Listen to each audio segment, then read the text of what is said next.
Jane Bolello. I think I know most of you. Those of you who do not know me, I am Jane Bolello, and I am the chair of the Asheville Tea Party, Asheville Tea Pack. It is wonderful to see you. I want to thank you for giving up your Saturday to attend this very, very important event that we are sponsoring. Just a couple of announcements as far as bathrooms. They're out the door and to the right. We have water available in coolers in the lobby. There is, please, no drinking or eating here in the auditorium. Smoking is prohibited all over the campus. I was told that if you absolutely need to, either in your car or on the road, and please pick up any litter. As far as our projects, I think most of you have been out there visiting the tables. Please find out what we're all about. We have fair tax annexation, our Constitution reading, and our DC trip, and of course, Independence Caucus, center of attention today. Now, candidates, I would like to draw your attention to the flip side of your program and introduce you to Asheville Tea Pack's endorsed candidates who are with us today, and to remind you that between 2 and 4 p.m. today, they will be in the lobby for a meet and greet. And please stand up. We'd like to welcome Steve Walker. He's candidate for Court of Appeals. Hi, Steve. Judge Anne Marie Calabria is coming. She's going to be a little late, so when she comes, I will introduce you to her. We have R.L. Clark, candidate for NC Senate, District 49, and pursuing Independence Caucus endorsement. And we have Jim Davis, candidate for NC Senate District 50. And I need to tell you that he is Independence Caucus endorsed. RL is pursuing it. Tim Moffitt will be here. He's also NC House District 116. He's also Independence Caucus endorsed. Sam Edwards,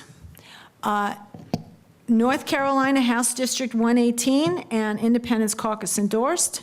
Mark Crawford, who will also be with us. He's candidate for North Carolina House District 115 and is also pursuing Independence Caucus endorsement. And for those of you that may have forgotten or you don't know, this is what we're going to be doing, all right? Our candidates are going to be vetted by Independence Caucus, and that's why we are having this. We're also going to be joined this afternoon with Bridget Odom, who is candidate for the Buncombe DA, and Dickie Green, who is candidate for Buncombe County Sheriff. They will all be here. We are very excited about hosting Independence Caucus and co-founder Frank Anderson. Independence Caucus aligns with our values. They are not a third party. They have been successful in finding, vetting, campaigning, and getting candidates elected. We now have a way to find and promote candidates for political office who best advance our core values.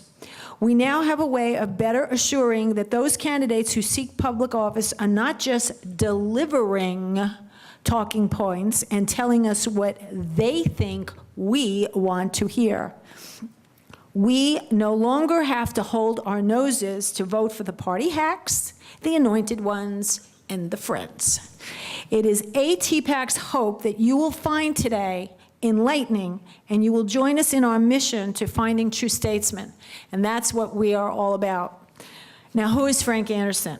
He is the co-founder of Independence Caucus, a nationwide organization committed to removing compromised incumbents from office and replacing them with good men and women who commit to fiscal responsibility through adherence to constitutional authority.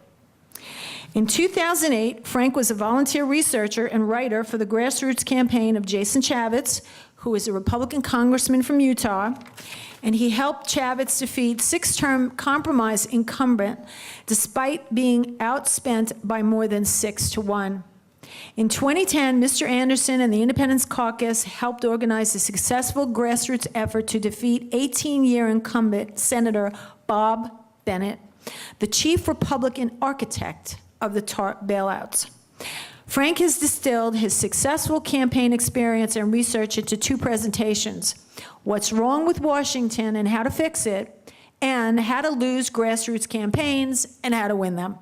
Fortunately for us, Frank will be delivering both presentations. Frank, please welcome Frank Anderson.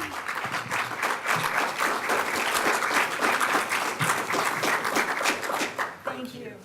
And would you please give a big hand to Jane and all the rest of the Asheville Tea Party that put this together for you. Make sure this works here for you.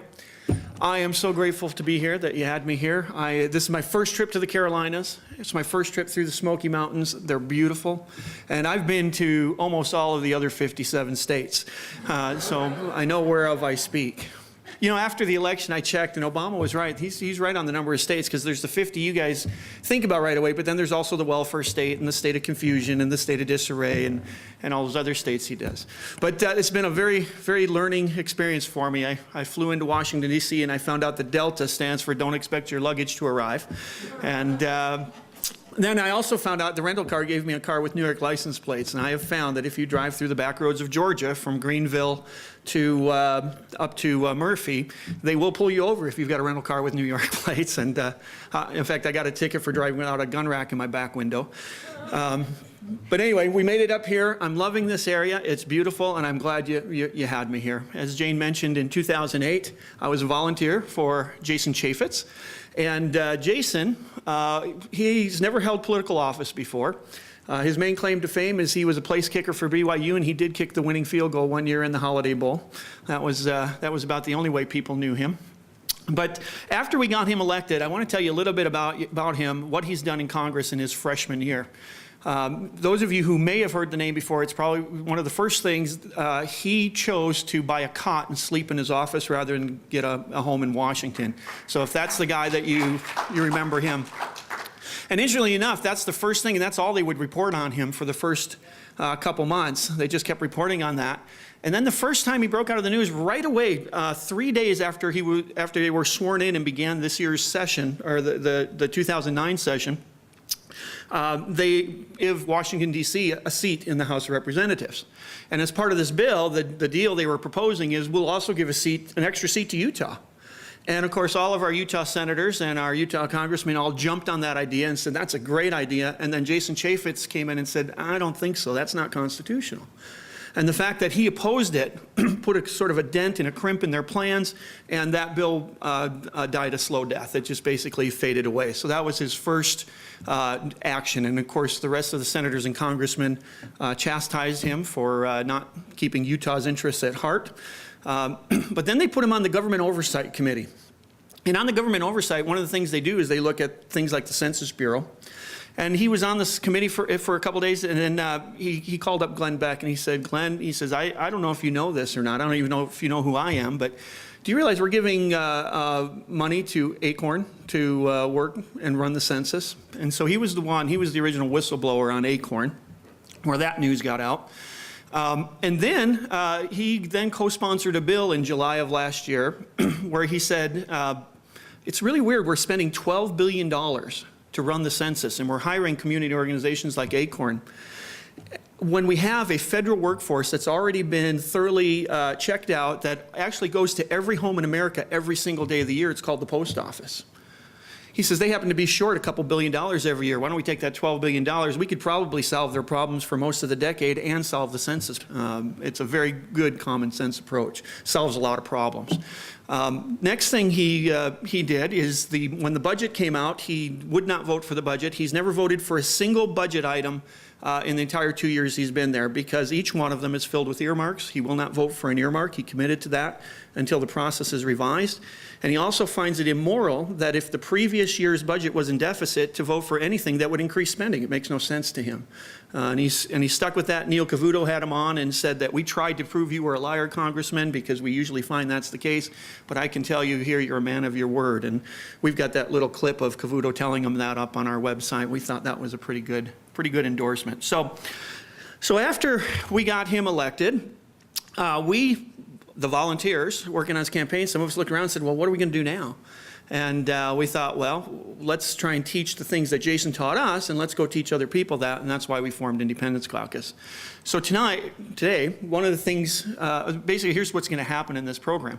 I originally had a presentation called Following the Money, which I'm going to show you, and it talks about how did Washington get so fouled up, fix it, and can you and I really make a difference? Since that time, as time has gone on, we've also added to that presentation because we've learned how to win elections as a grassroots organization. We're 7-0 in Utah.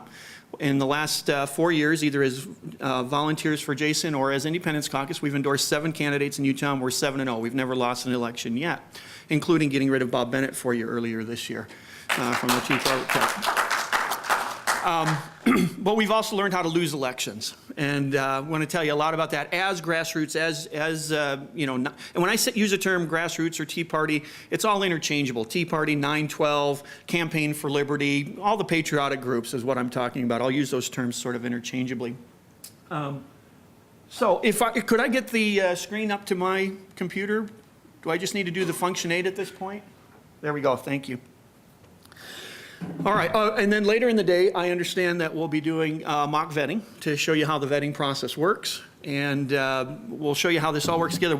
I have some good news for you right from the start. I've now presented this in Oregon, and all of the Oregon 9/12 and Tea Party groups formed a coalition called CIA, Coalitions in Actions. They are all working at least unitedly in terms of this motto of ours: find one candidate for each race. Get behind that one candidate.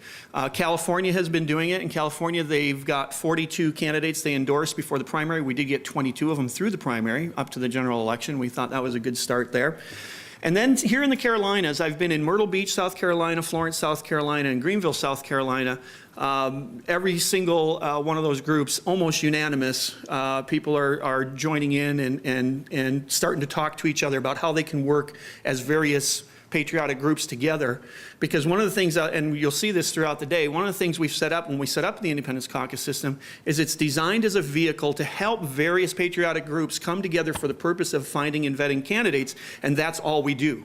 We don't step on anybody else's toes. As soon as people find that candidate, they go back and become the Carolina Patriots and the Cherokee 9/12 and the Asheville Tea Party, and they do the things that you guys all do best. There's no control issues. We don't do anything like that. We don't do all the things that you guys do so well.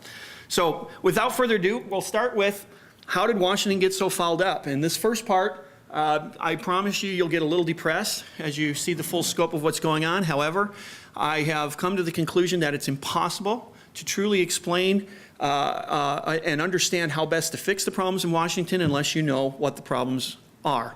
And a lot of them, people go, well, we know it's fouled up, but you've really got to look at what the base cause of the problem is. And then we're going to talk about how do we fix it, and of course, is it really possible for you and I to make a difference? And I'll jump ahead a little bit and tell you it is. I promise you it is. We can make a huge difference. So getting started with how things got fouled up in Washington, I have found the best way to get people to really start to understand this is to ask a simple question. Suppose you had a $100 bill.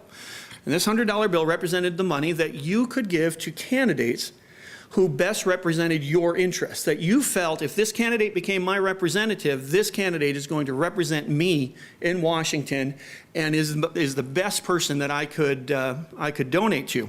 How many people in this room would do the following? Would you take $54 of that $100 and give it to Mitch McConnell, who is the Republican Senate leader in the Senate, and then would you give the other $46 to Harry Reid, the Democratic?